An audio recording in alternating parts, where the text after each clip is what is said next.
lively competition, a desire to win, enthusiasm that knows no bounds. That's the spirit of young America. From coast to coast, in everything from sandlots to stadiums, you'll find red-blooded American boys full of that old grit and determination that makes winners and champions. And when the shouting and the laughter of the sandlot grows dim, there's a reason. It's because the great American boy is hard at work, inventing, creating, building something. The energy that is forever behind both the competitive sports of youth and the desire to build and create new things is the energy that develops industrious, dependable citizens of tomorrow. Every spring, in thousands of attics, garages, and basements throughout the country, thousands of young Americans set to work building their entries for the All-American Soapbox Derby.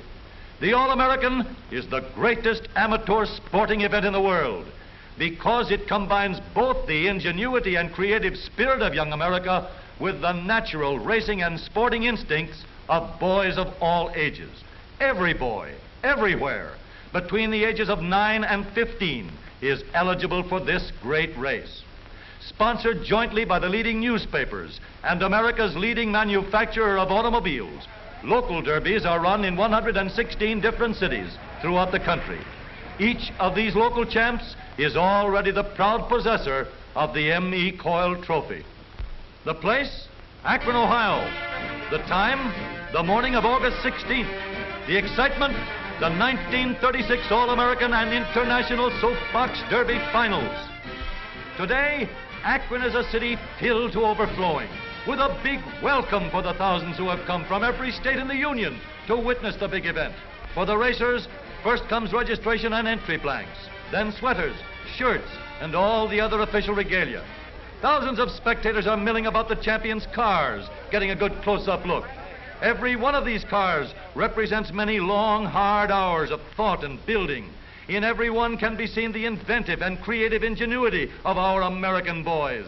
Each entry gets his car weighed in, and an official sticker shows that the car has been checked by the technical committee and complies with all the rules. The medals and trophy awards and other prizes, too, share the limelight. There are 249 of them in all. And here are 116 All-American boys that have won their local derbies and have come to Akron to compete for the coveted title, All-American Soapbox Derby Champion for 1936. A few of the champions are taking time out for a sightseeing tour of the city, but most of them are going direct to the excited to think of anything but the big race. The thousands of spectators begin to fill the grandstand and line the sides of Soapbox Derby downs.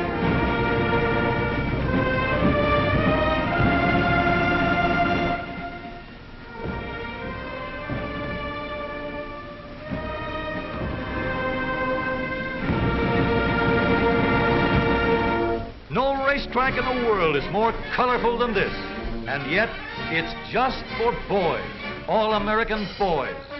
At the top of the hill are the racing pits, where the cars are given the final going over for the big race. Here they are, all set for the first heat. There will be 39 heats run off first, then the winners of these will be grouped and eliminated until only 5 boys are left. The technical committee stands ready on the bridge. Here they go. Look at those cars travel. It's going to be close. Here's the finish. What a race, but that's only the beginning. From now on, they're going to follow one ride after the other. Maybe you'd like a ride down the track. All right, let's go.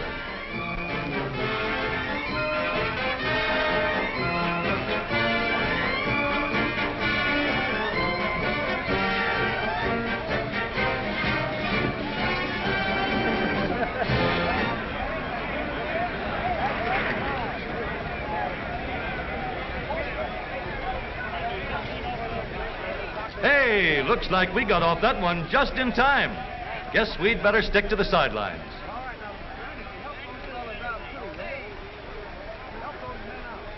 Here are Graham McNamee and Tom Manning getting ready to broadcast over a great nationwide hookup. And millions of people all over the country are listening. Behind the roar of the crowd is the clickety-clack of the typewriters and telegraph keys. Stories of the race flashing over the wires. Pictures, too, both for the newspapers and newsreels. Harry Hartz and Wild Bill Cummings, famous race drivers, officiate at the finish line. Here goes another heat. Look at the body English on that start. But then everything's fair as long as he doesn't get off and push. Three boys straining with every muscle, living in 1 minute the climax to all the hopes and ambitions of months of preparation. What a story there is behind every boy and his racer. And now the last preliminary heats are over. Only 5 boys remain to fight it out for the coveted honor of being hailed the new champion. Onto the truck they go for the trip back up the hill. Away go the first 3.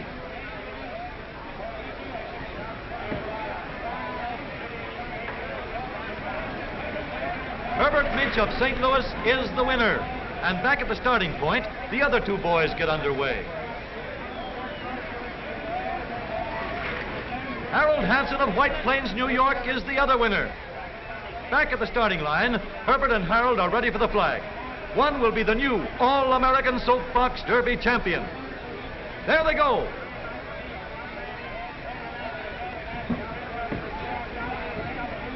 A new national champion, Herbert Minch of St. Louis, crosses the line, the winner. But Herbert can't rest on his laurels as yet. Now both boys go back to the top of the hill and get set for the international race. Racing against a champion from over the ocean, Norman Newman of South Africa.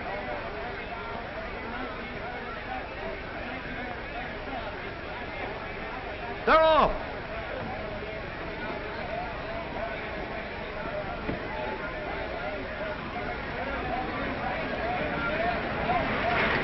Herbert Minch is first, Harold Hansen second, Norman Newman of Pretoria, South Africa third. Mr. M.E. Coyle presents the first place trophy to the international champion while the other boys look on. As a fitting climax to a great day, there comes the big banquet and awarding of prizes. Here, every boy's a winner, for every driver in the All-American race gets his racing diploma, and among other prizes, a beautiful wristwatch with the Derby emblem embossed on the dial, a constant reminder of this great day in Akron. But the high spot of the banquet is the awarding of the prizes, medals, and trophies to the All-American and international winners. And to you, Herbert Minch, Jr. of St. Louis, it is my pleasure to present to you the first award in the All-American Soapbox Derby, a 4-year scholarship in any state university that you might select. And now to Harold Hansen of White Plains, New York. Harold, I have a letter here which entitles you to get your new car as second prize in the All-American Soapbox Derby. Thank you very much. Harold Hansen also receives the second place trophy for the international race. And to you, Robert Richards of Lima, Ohio, as a third award in the All-American Soapbox Derby, I hand you here a letter in which it entitles you to take, or to receive, rather, a standard coach of any color or description. John Tabor of Pittsburgh, Pennsylvania, is awarded the Charles F. Kettering Trophy for the best design car. Norman Newman from Pretoria, South Africa, who traveled over 8,000 miles for just this one race, receives the third place trophy for the international event. But even now, the other boys are working out plans for that 1937 entry. Perhaps a complete change in design, maybe more complete streamlining, or any of many other things a boy's mind can develop. It's a problem, all right, but all American boys, these boys of ours, are just the boys to solve it. The American boy will be hard at work from now until the starting gun is fired in 37. And he'll be in there fighting for all he's worth, fighting with that same old spirit that is building the Americans of tomorrow.